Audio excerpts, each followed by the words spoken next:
آج ہم اس خفیہ دماغ کی حقیقت سے پردہ اٹھائیں گے جو ریسرچ کے نام پر پورے ملکوں کی سوچ اور نظریات کو بدل دیتا ہے۔ رینڈ کارپوریشن، اسے دنیا the brain of the Pentagon کہتی ہے۔ یہ صرف ایک ادارہ نہیں بلکہ امریکہ کا وہ ہتھیار ہے جو بنا گولی چلائے دشمن کو اندر سے کھوکھلا کر دیتا ہے۔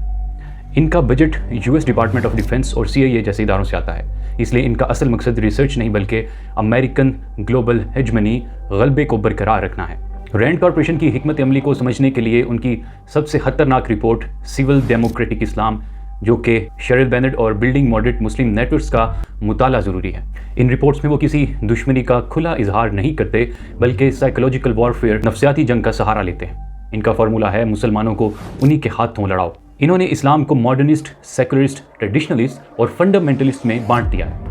ان کا پلان یہ ہے کہ ماڈرنسٹ کو فنڈ اور میڈیا دیا جائے تاکہ وہ فنڈامنٹلسٹ پر حملہ کریں، اور اس جنگ میں ٹریڈیشنل اسلام جو کہ صوفیہ اور اسلاف اور علماء کا رستہ ہے اسے بالکل مٹا دیا جائے۔ پاکستان میں یہ لوگ 5th جنریشن وارفیئر اور سوشل انجینئرنگ کا سہارا لیتے ہیں۔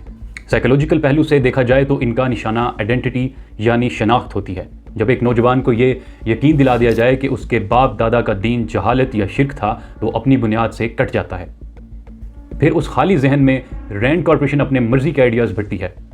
یہ لوگ ایسی انٹرنل ڈیبیٹس پیدا کرتے ہیں جن سے معاشرے میں غصہ اور نفرت بڑھتی ہے۔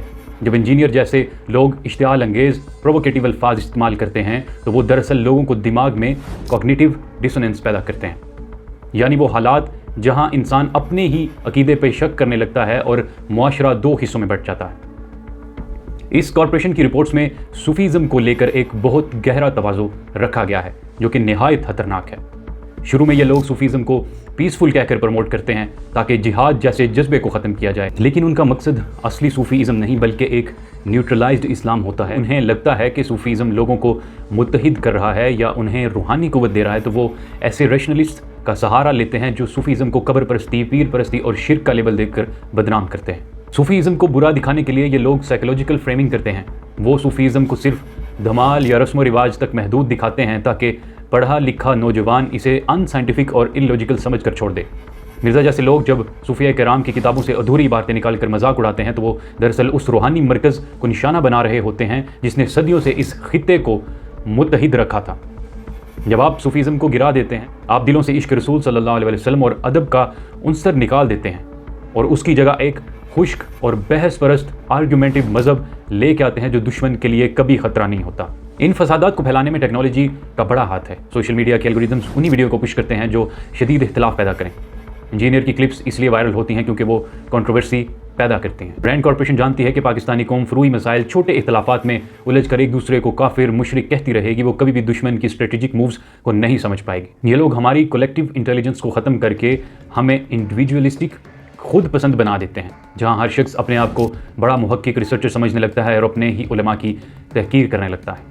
اس کارپوریشن کا مقصد اسلام کو مٹانا نہیں بلکہ اسلام کو ٹیم، پالتو اسلام بنانا ہے۔ وہ چاہتے ہیں کہ ہم اپنے اسلاف، اپنے انسیسٹرز کی قبروں کو ڈھائیں، اپنے علماء کا مذاق اڑائیں اور اپنے روحانی رشتے توڑ کر ایک ویسٹرنائزڈ اسلام کو اپنا لیں جو صرف دماغ تک ہو، اس کا تعلق روح تک نہ ہو۔ ہمیں سمجھنا ہوگا کہ ہر وہ آواز جو نفرت پیدا کرے، وہ ہماری صدیوں پرانی مذہبی روایت کو بے بنیاد کہے، وہ دراصل اسی سوشل انجینئرنگ کا حصہ ہے۔ اپنے اتحاد کو بچائیں اور دشمن کی اس نفسیاتی جنگ کو پہچانیں۔ اس کارپوریشن کی کچھ ریسرچ رپورٹس آپ کے سامنے رکھنا چاہتا ہوں۔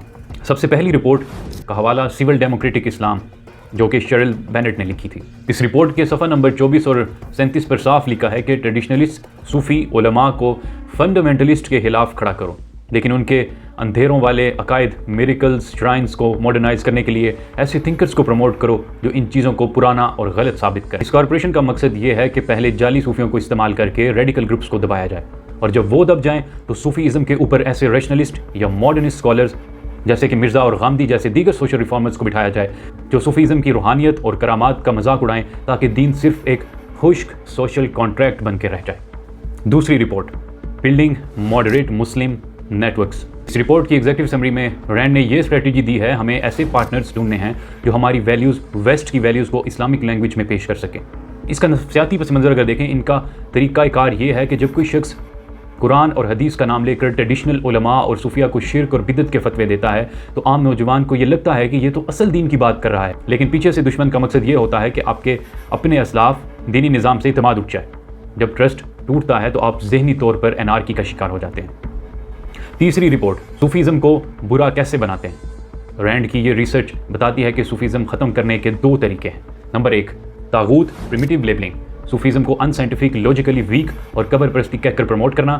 انٹرنل فائٹنگ، ایسے اسکالرز کو پروموٹ کرنا جو صوفیزم کی کتابوں جیسے کہ احیاء العلوم اور کشف المحجوب سے ایسی عبارتیں نکالیں جو عام آدمی کو عجیب لگیں اور پھر ان کا مذاق اڑائیں۔ اس کا نتیجہ یہ نکل رہا ہے کہ پاکستان کا پڑھا لکھا نوجوان اب اپنے بزرگوں کے درباروں اور ان کی تعلیمات سے نفرت کرنے لگا ہے۔ وہ سمجھتا ہے کہ وہ ریفارم کر رہا ہے، جبکہ در حقیقت وہ اس سوشل فیبرک کو توڑ رہا ہے جس نے پاکستان کو انتہا پسندی سے بچا رکھا تھا۔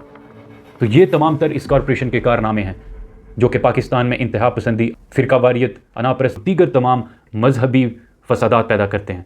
میں یہ نہیں کہہ رہا کہ گاندھی اور انجینئر انہی کے مورے ہیں، لیکن ان کے جو کام ہیں وہ اسی رپورٹ میں لکھے گئے ہیں۔ بہت شکریہ۔